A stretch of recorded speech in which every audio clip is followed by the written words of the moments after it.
Y bueno, campechaneado, ¿no? Unos nomás nos reímos, otros un poco más serios, pero bueno, hoy tocó reflexión seria. Empezamos, doy contexto.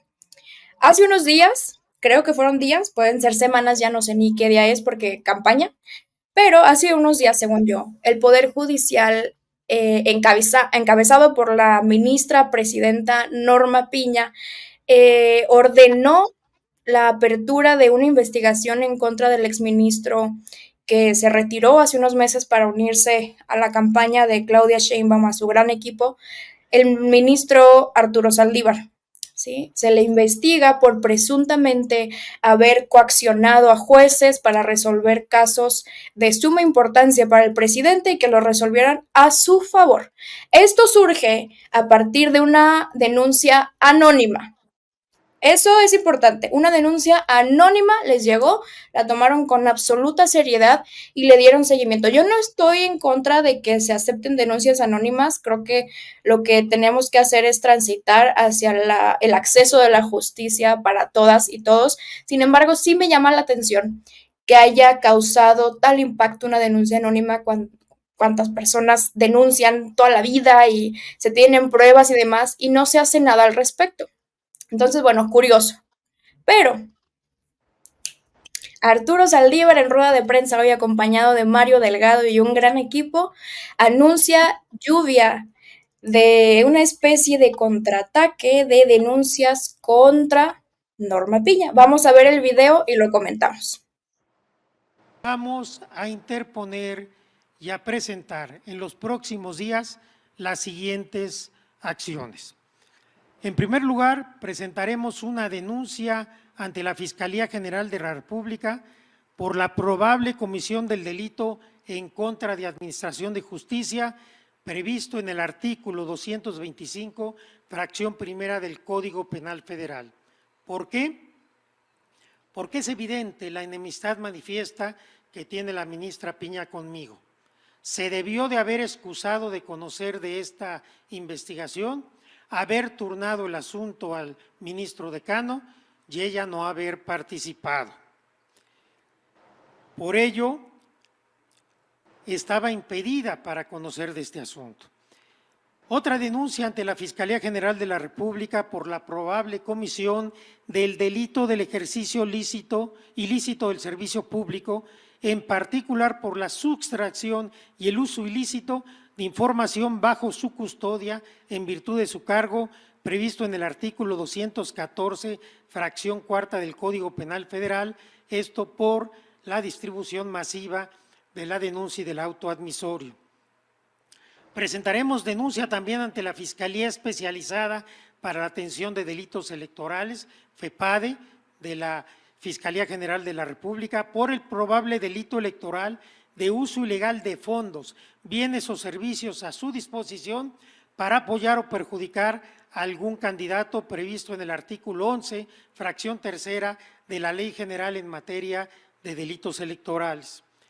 Otra denuncia en la FEPADE por la probable comisión del delito electoral consistente en apoyar de cualquier forma a un candidato, perjudicar a otro candidato, previsto en la fracción cuarta del artículo 11 de la ley que acabo de mencionar. También hay responsabilidad en materia electoral. Se presentará una queja ante el INE por violaciones a la imparcialidad y equidad en la contienda, derivado de la realización de reuniones privadas, según ha trascendido en la prensa, con líderes de partidos políticos en una casa de las Lomas de Chapultepec, de la ministra Piña con estos líderes partidistas para preparar esta pesquisa y esta denuncia y también para acordar distintas cuestiones en materia electoral. Ante el INAI presentaremos una denuncia por la filtración del acuerdo admisorio que implica una violación al derecho humano de protección de datos personales. Y presentaremos también denuncia en la Corte en contra de la ministra Piña, primero por coaccionar y amenazar a los magistrados de la Sala Superior del Tribunal Electoral del Poder Judicial de la Federación para que no hubiera cambio de presidencia. Segundo, por reunirse de manera privada con líderes partidistas para diseñar la embestida en mi contra. Tercero, filtrar el acuerdo de inicio de la investigación violando mi derecho a presunción de inocencia y debido proceso y pretendiendo influir en campañas electorales. Y cuarto, admitir a trámite una queja estando legalmente impedida. Haremos también una denuncia similar ante el Consejo de la Judicatura Federal por la filtración y demás irregularidades. Debo decirles… ¿Cómo ven? Una tras otra y todas tienen sustento, no es una denuncia anónima y son cosas que si bien como ciudadanos, yo hablo también como persona en situación de no licenciatura en derecho, pero son cosas muy evidentes, cosas que hemos visto con el paso del tiempo desde que llegó la ministra presidenta Norma Piña a la Suprema Corte, son cosas evidentes, son cosas que hemos visto cómo ha truncado ciertos temas, cómo ha echado para atrás ciertos logros de nuestro movimiento. Y a ver, yo aquí quiero hacer énfasis en que es difícil pedir objetividad a cualquier ser humano y más a cualquier ser humano que trabaje en este tema, sea el Poder Judicial, sea haciendo política, sea en cualquier chamba que tenga relacionada con derechos humanos, con ideales, con lo que sea. Es difícil porque cada uno tiene su ideología, cada uno tiene su corazón y si bien no se pide objetividad porque es una utopía, sí se pide imparcialidad, sí se pide que se haga uso debido de la información, de los recursos, del poder que se tiene y que se ejerce. Y pues como vemos, el exministro Saldívar dice que no se dieron así las cosas, que hay pruebas, que hay sospechas, vamos, de uso ilícito de la información, que eso es muy, muy, muy, muy grave por donde quiera que se le vea. Ya no solo de simpatizar con ciertos líderes de la oposición, sino de reunirse con ellos en casas, en sitios a puerta cerrada, que eso se presta para mil y un cosas y más en un proceso electoral o en vísperas del proceso electoral. Entonces, ese es mi punto de vista. Pero a ver, voy contigo, Majo. ¿Tú cómo ves la respuesta? ¿Te parece desproporcionado? ¿Te parece algo justo? Pues creo que concuerdo mucho contigo, Meli, de decir, creo que todas y todos, independientemente en el espacio que ocupemos de trabajo, tenemos nuestro corazón en algún lugar, ¿no? Y creo que eso no es nada malo y eso no está mal. Lo que sí creo que está mal es cuando este tipo de situaciones trascienden de tener un gusto político o estar afiliados, etcétera, a ya querer utilizar estos cargos para, pues, tener este tipo de actitudes. Lo veíamos desde que el ministro salió, cómo se notó luego la situación de que el ministro, yo la verdad es que yo lo aprecio mucho, me cae muy bien, lo defiendo siempre que puedo, porque además fue un ministro que apoyó muchas de las causas de las mujeres, muchas de las causas de la comunidad LGBTQ+, se preocupaba por los jóvenes. De hecho, las veces que hizo los TikToks y Instagram y se metió en eso, justamente era para que los y las jóvenes pudieran acceder a este tipo de información que se ve muy lejana, ¿no? O sea, eso me pareció sumamente interesante. Vemos a los ministros y más un ministro presidente, que era el caso de Arturo Saldívar, lejanos completamente de la realidad y más de los y las jóvenes, ¿no? Entonces, él construyó todo pues una campaña para acercar la información a las jóvenes y a los jóvenes y creo que le salió muy bien. Creo que pudo comunicar muy asertivamente y el que él haya decidido de su propia cuenta salir y entrar en una campaña política, creo que pues todo el mundo tiene derecho a hacerlo.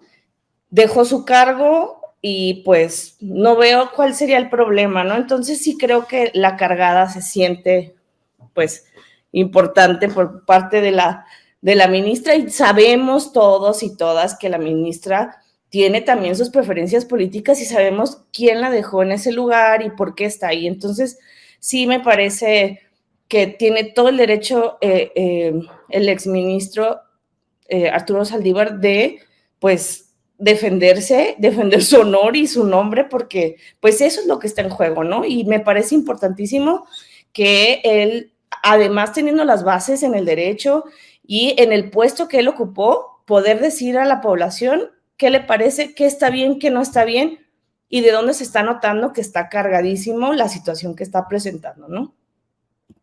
Sí, coincido plenamente contigo en este ejercicio que hizo él mientras fue presidente, de acercar la información a los jóvenes, a las jóvenes, a la población en general, porque creo que como tú dices, la Suprema Corte y el Poder Judicial en general se veía como algo intocable, como algo lejano, como algo que no podíamos ni siquiera tutear. Y si bien desde la llegada de Andrés Manuel López Obrador, estamos ahora sí tuteando al Poder Judicial, lo vemos un poquito más cerca, un poquito cerca en el sentido de que lo podemos cuestionar y le podemos pedir cuentas.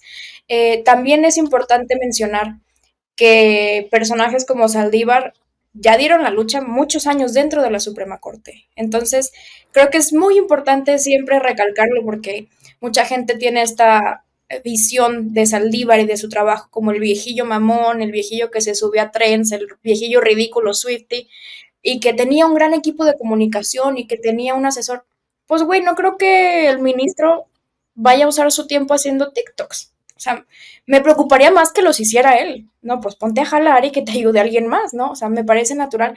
Y creo que todas las críticas fueron en ese sentido, más bien porque no podían cuestionarlo de otro lado. A mí sí me dio tristeza cuando él presentó, pues vamos, su renuncia, o sea, se paró de su cargo porque no lo corrieron, no se le acabó el periodo. Él tomó la decisión. Yo creo que también por congruencia, porque él simpatiza muchísimo con la Cuarta Transformación y dijo, bueno, para que no se preste a chismes, a cualquier otra cosa, me separo y ahí está, cuando le quedaba como un año, ¿no? Para tener todos los privilegios, beneficios y demás. Y dijo, yo hasta aquí llego, gracias por todo, los TQM. Ahora, ¿ustedes creen, voy contigo yo, sí? ¿Tú crees que esta respuesta de Saldívar ya estaba presupuestada por parte de Norma Piña? ¿O crees que sí fue una sorpresa para la Suprema Corte? Híjole, pues la verdad es que sería muy lamentable y cuestionable su experiencia e inteligencia si Norma Piña no hubiera tenido prevista esta respuesta, porque pues Arturo Saldívar está sumamente preparado y pues bueno, fue parte de la Suprema Corte, ¿no? Ahora sí que se sabe los procesos legales de todas. La verdad es que para mí hablar de Norma Piña, híjole, porque yo recuerdo perfectamente cuando fue nombrada, como todas las mujeres celebramos, ¿no?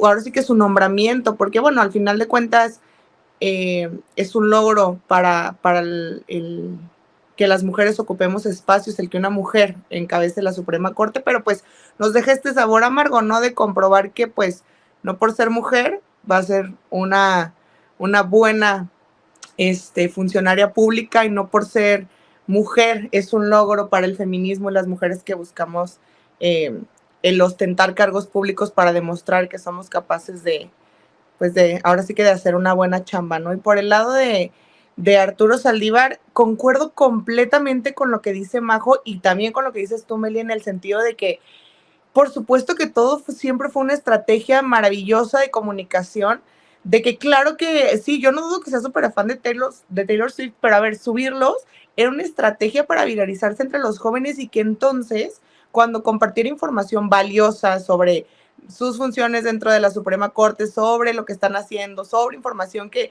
los jóvenes necesitamos tener, pues ya estuviera su algoritmo lo suficientemente permeado de ese público al que quisiera llegar. O sea, la gente que lo criticaba, pues porque definitivamente no entiende que pues, hay una estrategia que seguir para volverte viral en redes, ¿no? Y para llegar a cierto público cada vez que publicas algo, y que Arturo Saldívar lo hizo de una manera extraordinaria.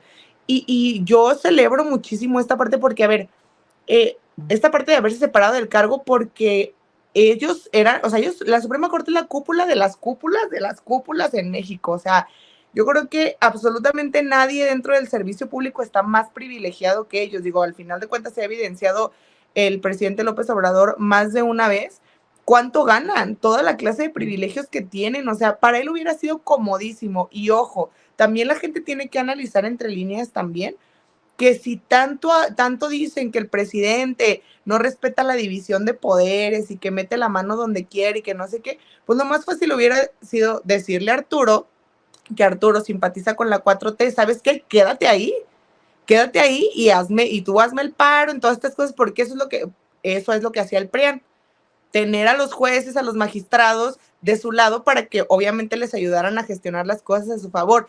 El que Arturo Saldívar saliera de la Suprema Corte es una muestra fehaciente de que la Cuarta Transformación respeta la división de poderes, porque lo ideal hubiera sido que el señor se quedara ahí y ayudara, pues ahora sí que a hacer oposición dentro de la Suprema Corte. Pero bueno, con esta denuncia evidencian claramente que pues Norma Piña sí está favoreciendo a un grupo político, a una coalición política, y que a mí se me hace muy tonto pues la manera en la que lo hacen, porque lo hacen muy evidente, pues, o sea, yo me pregunto si esa denuncia anónima hubiera llegado cuando Arturo Saldívar era todavía parte de la Suprema Corte, o aún más, si él hubiera sido un ministro afín a Norma Piña, si esta información se hubiera dado a conocer en dado caso de que existiera esa dichosa denuncia anónima, ¿no? Claro, política es tiempo y basta ver cómo se van moviendo las piezas y en qué momento surgen estas denuncias anónimas, porque como mencionaban las dos, la oposición quedó muy herida cuando Saldívar renunció, ¿no? Cuando se pasó a este lado quedaron muy tocados y no se la perdonaron, tan no se la perdonaron que estamos viendo lo que desencadenó.